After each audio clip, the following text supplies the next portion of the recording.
first questions I asked my surgeon was, why? There's two parts to that. There's, why have I developed breast cancer? And, why does it happen? And why does it happen to me? So, first of all, why me? Not that you've been singled out, because 1 in 7 women develop breast cancer in their lifetime. But the questions in my case were, I have had so many illnesses and ailments through my life. Kidney stones, a hysterectomy that went wrong, bladder surgery.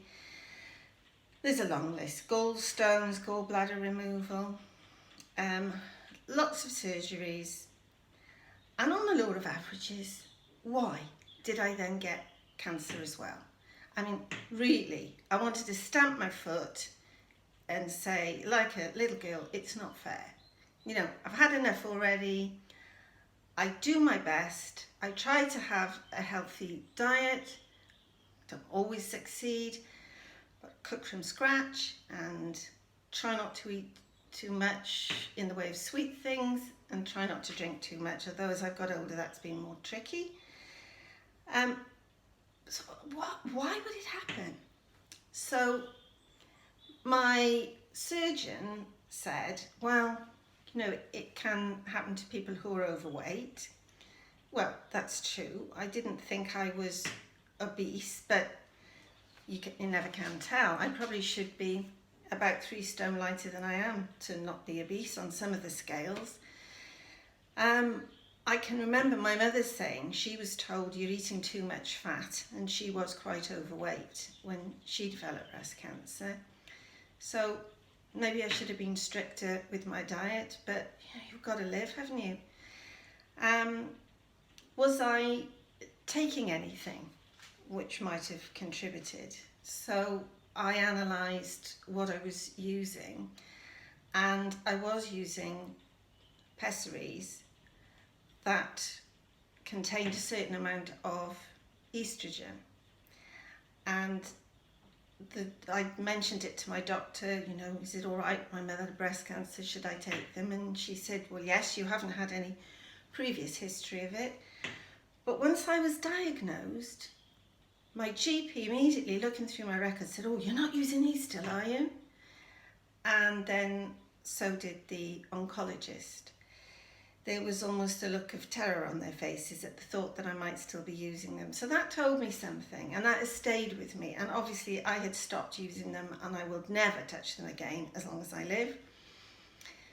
Also, I was trying to get through the menopause without too many side effects, and I think I did really well. I wasn't having a lot of hot flushes and, mentally fairly stable, working. I felt I did sail through it.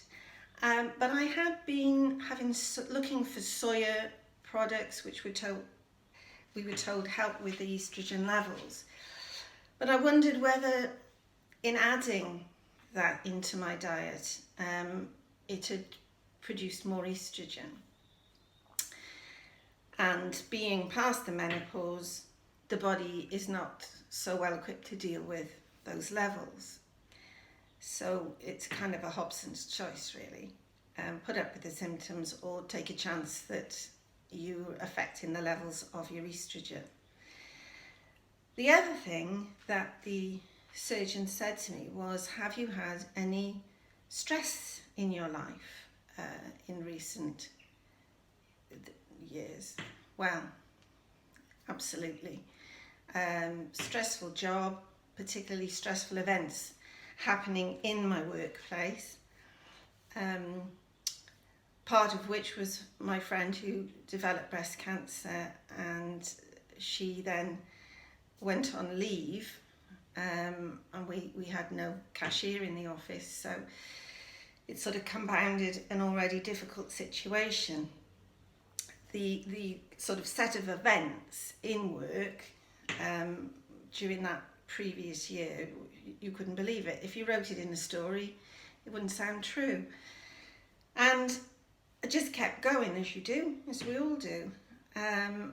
But I could feel with other things going on in my life, in addition to that, I could almost feel the adrenaline surging around my body with nowhere to go.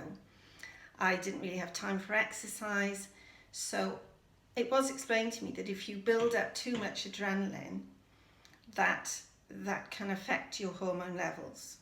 And I kind of took the answer in my case that it was that particular stress, not just the job, but lots of other things in my life which were adding to that stress level, which I've not had since or before to that extent in such a short space of time.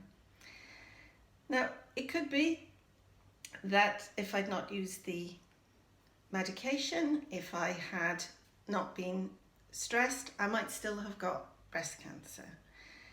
We don't know. And that's, at the end of the day, your surgeon and your oncologist can't give you a definitive answer. They can't tell you, well, because you did this thing, or because you took that thing, or because of you being predisposed, that's why you got it. Unless, of course, you are predisposed because of carrying the gene, which I talked about in a separate episode. So really all you can do, instead of keeping on asking why and being frustrated and angry, is to say, well, what can I do from now going forward to help my body get through this treatment and this surgery, and to avoid having it again, having it come back. And that is a far more positive approach than looking back, but just to say, right, from now on, I am going to take care of myself. I'm going to educate myself about how my body works and how estrogen affects the breast and causes tumours. And then not get swamped in it, but move on, move forward with a positive view that you can have a healthy future. So I hope that helps a little, and at least you're not alone if your reaction to the news was, why has this happened to me?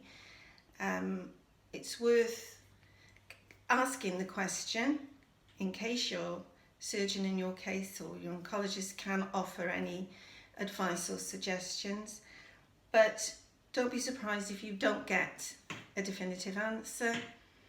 And really it's a case of trying to be the best you can in terms of activity and getting sunshine if possible, and having a healthy diet, doing anything that sounds like a good idea, nothing a little bit crazy, that in the future could give you a healthier body and also a bit more peace of mind that you are being proactive in your own health story.